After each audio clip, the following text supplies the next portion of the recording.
নমস্কার বন্ধুরা, আজকে চলে আসলাম আরও একটা নতুন ভিডিও নিয়ে। আজকে আপনাদের জানাবো ফ্যান্সি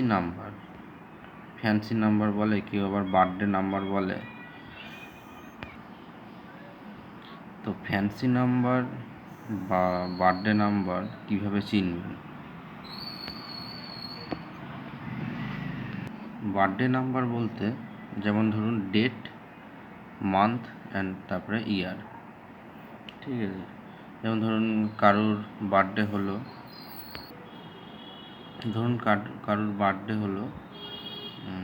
এখানে একটা নোট দিয়ে দেখাই, তাহলে বুঝতে পারবেন। ধরুন 9 জানুয়ারি 1960, এই দেখুন 9, এখানে জানুয়ারি 1960, 9/1/60, ঠিক আছে। তো এই বার্থডে নাম্বারে কিন্তু নোট কিন্তু খুবই যারা কালেক্টর বা যারা কালেক্ট করে তাদের কাছে কিন্তু খুবই দামি। ধরুন এই 5 টাকাটা, এটা রেয়ার নোট বা ট্রাক্টার নোট হিসাবে আপনি ধরুন এটা 50 টাকা 60 টাকা দিয়ে নিলেন, বা এই গভর্নর হিসাবে তার নোটগুলোর ভ্যালুয়েশন হয়, তো সেগুলো বাদ দিলাম, আমি ধরলাম এই নোটটার দাম 50 টাকাই আছে। কিন্তু যার বার্থডে 9 জানুয়ারি 1960, সে এটা কিন্তু 5,000 10,000 টাকা দিয়েও নিতে পারে। বিশেষ করে যখন নোট পুরনো নোট হয়ে যায়, পুরনো নোটের ব্যাপার যখন চলে আসে, পুরনো নোটে যদি এরকম ইউনিক বার্থডে যদি চলে আসে, সেক্ষেত্রে কিন্তু নোটের ভ্যালুয়েশন বহু গুণে বেড়ে যায়। তো এরকম বার্থডে নোট পাওয়া কিন্তু খুবই মুশকিল ব্যাপার, ঠিক আছে। তো এইখানে অনেক মিথও থাকে, যেমন ধরুন এই নোটটা, এখানে 005015, এটা কিন্তু হবে না, কারণ ডেট কিন্তু 31 পর্যন্তই হবে, 31 এখানে 12-র মধ্যে, আর এটা তো যা খুশি হতে পারে, ঠিক আছে। 99 পর্যন্ত, তো 99 পর্যন্ত এখন তো হবে না, এখানে 25 পর্যন্তই দেখা হবে, ঠিক আছে। তো 1999 হতে পারে, কিন্তু ডেট আর মান্থটাই কিন্তু ইম্পর্ট্যান্ট। তো আমার কাছে এরকম দুটো নোট এরকম আমি পেয়েছি, এটা একটা রয়েছে, আরেকটা নোট আমার কাছে ছিল, এটা এখন পাওয়া যাচ্ছে না। এইটা কিন্তু এরকম উল্টো হলে হবে না, এই 06-10-6-10-1949 এরকম হলে হবে না, বা 10-6-49 হলে হবে না। এখানে কিন্তু 10-06, তো যেটা বলছিলাম, এখানে ধরুন 10 আছে, 10-6 06 হতে হবে, তারপর 49, তাহলে পরে কিন্তু এটা ভ্যালুয়েবল হবে। তো এরকম পাওয়ার আগে এগুলো সব বেরিয়ে যায় নোটগুলো, কালেক্টররা সব তুলে নেয়, বা যারা ব্রোকার থাকে তারা এই প্যাকেট আসার আগে এইগুলো নোটগুলো কালেক্ট করে দেয়। একটা প্যাকেটে কিন্তু একটাই বার্থডে নোট পাওয়া যাবে, তার বুঝতে পারছেন এটা কত রেয়ার, এটা পাওয়াটা কতটাই রেয়ার, ঠিক আছে। তো ফ্যান্সি নাম্বারও হতে পারে। ফ্যান্সি নাম্বার বলতে আপনি এটা ধরতে পারেন ফ্যান্সি নাম্বার, এটা কিন্তু একটা ফ্যান্সি নাম্বারের মধ্যে পড়ে এই নোটটা, এটা দেখুন। আচ্ছা, তারপরে পুরোনো নোটে এটা কিন্তু একটা ফ্যান্সি নাম্বার। এবার আপনি বলবেন কেন? দেখুন, এটা 10, 80, 90 এইভাবে দেখা যায়, কিন্তু এই হিসাবে কিন্তু এটা ফ্যান্সি নাম্বার। তারপরে দেখুন, এটা 005015,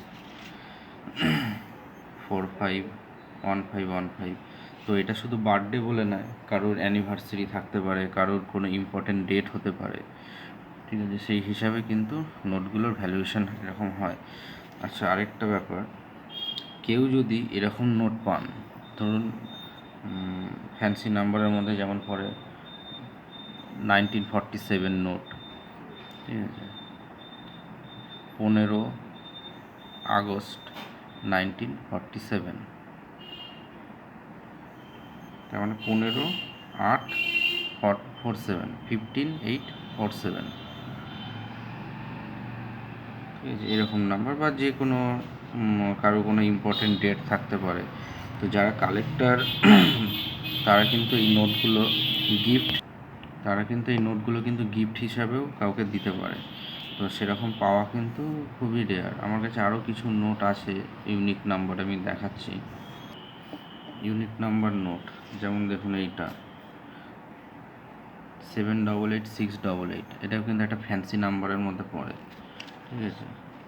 এরকম টাইপের, যেমন ধরুন 2346, এটা 5 হলে পারে। এবার এরকম 1 2 3 4ও পরপর হতে পারে, 1 2 3 4 5 6, এরকম পরপর এরকম সিরিয়ালভাবে হতে পারে। তারপরে দেখুন 007006, আপনারা নিশ্চয়ই জানবেন জেমস বন্ডের 007, 006 এই সিরিজগুলো। তো এই নোটগুলো কিন্তু খুবই রেয়ার। এই নোটটা দেখুন 7 সিরিজে 007700, এটা কিন্তু খুবই রেয়ার এই নোটগুলো। আর এইগুলো তো জানেন, আপনাদের আগের ভিডিওতে আমি বলেছি স্টার নোটের ব্যাপারে, ঠিক আছে। তো আরেকটা আপনাকে নোট দেখাই, এগুলো আমার একটা যে স্টার নোট, এই নোটটা দেখুন রেয়ার। তো আমি একটা এখানে যেটা দেখালাম 007 006, দেখুন এইসব নোটগুলো কিন্তু খুবই ইউনিক। এই নোটগুলো কিন্তু খুবই ইউনিক।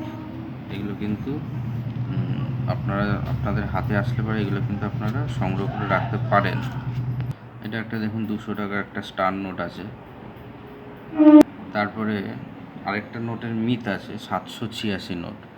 786 কিন্তু এই রকম 786 হলে হবে না, নয় 000786 হতে হবে, অথবা 786 এরকম হতে হবে, অথবা 786 000 এরকম হতে হবে।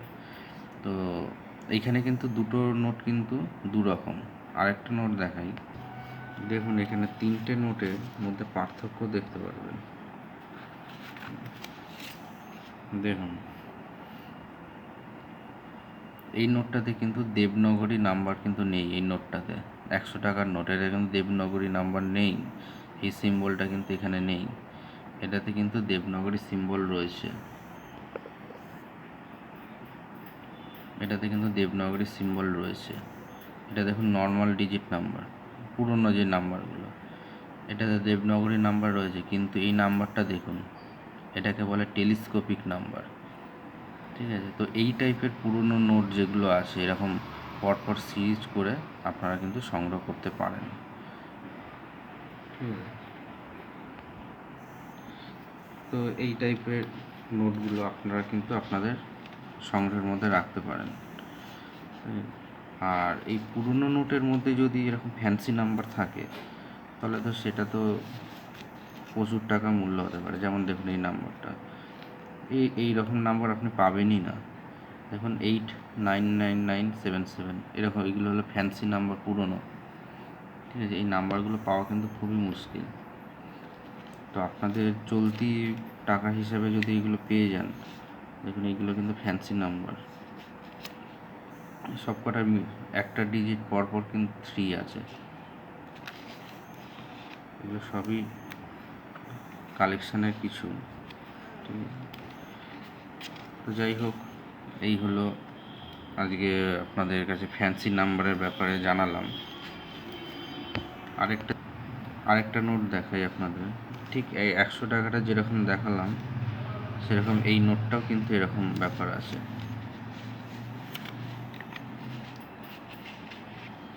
এটা দেখুন সেম কিন্তু এরকম, এই 100 টাকাটাও যেগুলো এরকম দেখালাম এটাতে কিন্তু দেবনগরী নেই, এটাতে দেবনগরী আছে, এটা তো আছে, কিন্তু এইটা কিন্তু নর্মাল নাম্বার, আর এটা কিন্তু টেলিস্কোপিক নাম্বার। টেলিস্কোপিক নাম্বার মানে নিচ থেকে যেটা ছোট হতে হতে আস্তে আস্তে বড় হবে। তো এটা কিন্তু 3 রকমই রয়েছে, মানে এই সিরিজটা কিন্তু কমপ্লিট। তো এইভাবে আপনারা সংগ্রহ করুন, ঠিক আছে। আর ভিডিওটা বেশি বড় করলাম না, কিছু জানার থাকলে কমেন্ট করবেন, সঙ্গে থাকবেন। ধন্যবাদ।